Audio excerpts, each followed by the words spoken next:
नमस्कार दोस्तों, स्वागत है आप सभी लोगों का एक बार फिर से प्रज्ञा डिजिटल क्लासेस में।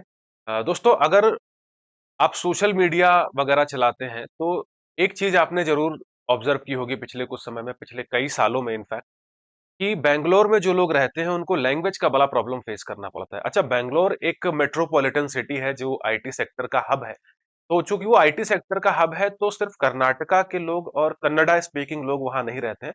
वहां देश के अलग अलग हिस्से से लोग जाते हैं, हिंदी बोलने वाले, पंजाबी बोलने वाले, बांग्ला बोलने वाले। और वहां जाने के बाद उन्हें इस समस्या का सामना करना पड़ता है कि जो ऑटो वाले हैं, लोकल किराना स्टोर वाले हैं और इस तरह के जो लोकल्स हैं, वो उन्हें मजबूर करते हैं, उन्हें फोर्स करते हैं कि आपको कन्नड़ा ही बोलनी है। अगर आप बेंगलुरु में हैं, आप कर्नाटका में हैं, तो आपको कन्नड़ा ही बोलनी पड़ेगी। ये मुद्दा अक्सर सुर्खियों में रहता है आए दिन। मीडिया पे तो इतनी ज्यादा कवरेज नहीं होती है, लेकिन सोशल मीडिया पे आए दिन इससे रिलेटेड कुछ ना कुछ मिलता रहता है।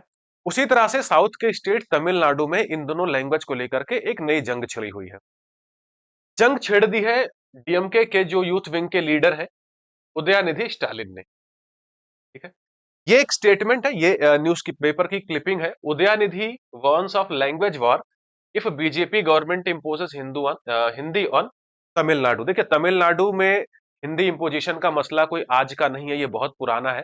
इनफैक्ट इंडिपेंडेंस के बाद से ही 1965 में भी एक बड़ी प्रोटेस्ट हुई थी तमिलनाडु में। और लैंग्वेज को लेकर के सबसे ज्यादा जो प्रोटेस्ट कॉन्स्टिट्यूएंट असेंबली में भी हुआ था वो साउथ के स्टेट से, पर्टिकुलरली तमिलनाडु से हुआ था। तो ये एक मुद्दा एक बार फिर से गर्म हो रहा है।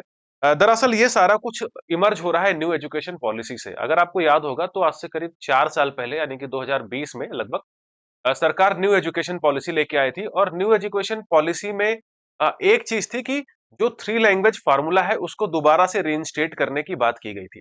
अब थ्री लैंग्वेज फार्मूला ये कोई नई चीज नहीं है। थ्री लैंग्वेज फार्मूला तो कॉन्स्टिट्यूशन असेंबली जब बनी थी और जब देश रिपब्लिक बना तो 1947 48 और 50 के आसपास के टाइम पे भी थ्री लैंग्वेज फार्मूला और इससे रिलेटेड डिस्कशन तो होता ही था। 1965 64 में जो प्रोटेस्ट हुआ तमिलनाडु में, वो भी थ्री लैंग्वेज फार्मूला को लेकर ही था। लेकिन जो न्यू एजुकेशन पॉलिसी आई उसमें सरकार ने जो फंडिंग है, यानी कि सेंट्रल गवर्नमेंट जो फंडिंग देती है स्टेट गवर्नमेंट्स को, उसको न्यू एजुकेशन पॉलिसी से थ्री थ्री लैंग्वेज फार्मूला से लिंक कर दिया। अब यहाँ पे वही मसला है। हुआ ये कि तमिलनाडु को कुछ फंड रिलीज करना था, लेकिन इन्होंने थ्री लैंग्वेज फार्मूला लगाया नहीं अपने स्टेट में। तमिलनाडु में अभी भी थ्री लैंग्वेज फार्मूला इन्होंने लगाया नहीं है। तो चूंकि न्यू एजुकेशन पॉलिसी के तहत जो फंड जाने थे वो स्टेट गवर्नमेंट को दिए नहीं गए। अब उसी को लेकर के तमिलनाडु सरकार प्रोटेस्ट कर रही है और उस प्रोटेस्ट को प्राइमरली लीड कर रहे हैं वहां के deputy chief minister Udhayanidhi Stalin. Udhayanidhi Stalin वहां के चीफ मिनिस्टर एमके स्टालिन के बेटे हैं और डीएमके पार्टी के यूथ विंग के लीडर हैं। डीएमके पार्टी का मतलब, डीएमके मतलब द्रविड़ मुन्नेत्र कड़कम। ये साउथ इंडिया यानी पर्टिकुलरली तमिलनाडु की बहुत प्रोमिनेंट पार्टी है।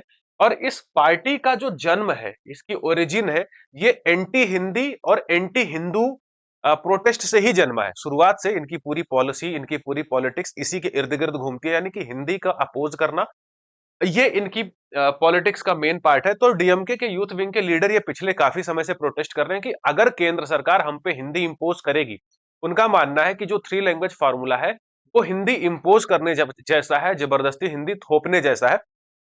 लेकिन अब हिंदी इंपोज करने जैसा है या नहीं करने जैसा, ये फैसला तो फिलहाल आपके ऊपर है, आप जज कीजिएगा। लेकिन जो इनका कहना है उदयनिधि स्टालिन का, इन्होंने कहा कि जिन भी स्टेट्स ने थ्री लैंग्वेज फार्मूला अडॉप्ट किया, थ्री लैंग्वेज फार्मूला का मतलब एक तो हिंदी,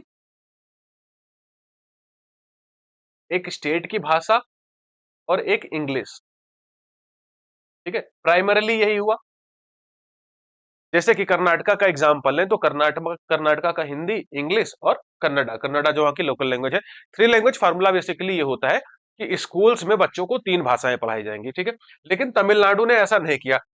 इन्होंने शुरू से ही ऐसा नहीं किया, बहुत सारे स्टेट्स ने किया लेकिन इन्होंने ऐसा नहीं किया। और इसमें गलती नॉर्थ इंडिया के भी कई सारे स्टेट्स की रही है, ऐसा नहीं है कि साउथ इंडिया के स्टेट्स की गलती है। नॉर्थ इंडिया के भी कई सारे स्टेट्स ने थ्री लैंग्वेज फार्मूला को ठीक से इंप्लीमेंट नहीं किया। तो हम पूरी तरह से साउथ इंडिया के स्टेट्स को ब्लेम नहीं कर सकते। बट मसला यही है कि थ्री लैंग्वेज फार्मूला अब एक बोन ऑफ कंटेंशन बन गया है। और फिलहाल अभी जो न्यूज है उसमें इनका ये कहना है कि जिन भी स्टेट्स ने थ्री लैंग्वेज फार्मूला को इंप्लीमेंट किया, उन्होंने अपनी रीजनल या अपनी लोकल लैंग्वेज को गवा दिया। और इन्होंने यहां तक कहा कि इन जिन्होंने भी हिंदी को इस्तेमाल किया। हिंदी ने जो नेटिव स्टेट्स है, स्टेट्स की जो नेटिव लैंग्वेज है, उसको भी डिस्ट्रॉय कर दिया, इवन उत्तर प्रदेश, बिहार और हरियाणा को भी। अब उत्तर प्रदेश की जो लैंग्वेज है, उस उत्तर प्रदेश में तो कई भाषाएं बोली जाती हैं, भोजपुरी बोली जाती है, अवधी बोली जाती है, इस तरह से कई भाषाएं बोली जाती हैं। इस तरह से जब आप बिहार में जाते हैं तो मैथिली, मगही भाषाएं बोली जाती हैं, हरियाणा में अलग भाषा बोली जाती है। ये सारी शुद्ध हिंदी नहीं है, ये रीजनल डायलेक्ट्स हैं। और उदयनिधि स्टालिन का मानना है कि जिन्होंने भी हिंदी को अपनाया, उन्होंने अपनी रीजनल या अपनी लोकल लैंग्वेज को भी गवा दिया, और हम बिल्कुल भी बर्दाश्त नहीं करेंगे कि तमिलनाडु पे कोई हिंदी को इम्पोज करे। लेकिन जो धर्मेंद्र प्रधान जी जो कि यूनियन मिनिस्टर है, इनका कहना है कि जो फंड का मसला है वो चूंकि न्यू एजुकेशन पॉलिसी से लिंक्ड है, और न्यू एजुकेशन पॉलिसी के तहत जो फंड जाने थे वो थ्री लैंग्वेज फार्मूला के अकॉर्डिंग ही जाएंगे, यानी कि जो state three language formula implement करेगा उसी के प्रपोर्शन में, और उसी के बेसिस पे उसको टाई अप किया गया है। तो ये एक मसला है जो पिछले काफी दिनों से सुर्खियों में है, और अभी तो इसमें कुछ है नहीं, बस यही है कि तमिलनाडु के जो स्टेट्स हैं, तमिलनाडु के स्टेट्स नहीं, साउथ इंडिया का जो स्टेट है तमिलनाडु, वो प्रोटेस्ट कर रहा है, उसको लीड कर रहे हैं उदयनिधि स्टालिन। लेकिन जैसे जैसे ये न्यूज आगे बढ़ेगी, हो सकता है कि ये एक बड़ा रूप ले ले। तो आगे इसमें और जो भी डेवलपमेंट होगी, अगर ये एक बोन ऑफ कंटेंशन फर्दर बनता है, तो इसको हम आगे और भी कवर करेंगे। लेकिन फिलहाल के लिए यही एक कवरेज थी कि साउथ इंडिया के जो स्टेट्स हैं, वो फिलहाल एंटी हिंदी प्रोटेस्ट पे दोबारा से उतर आए। इनका इवन ये भी कहना है कि अगर बीजेपी हम पे हिंदी इंपोज करेगी तो हम दोबारा से लैंग्वेज वार पर उतर आएंगे।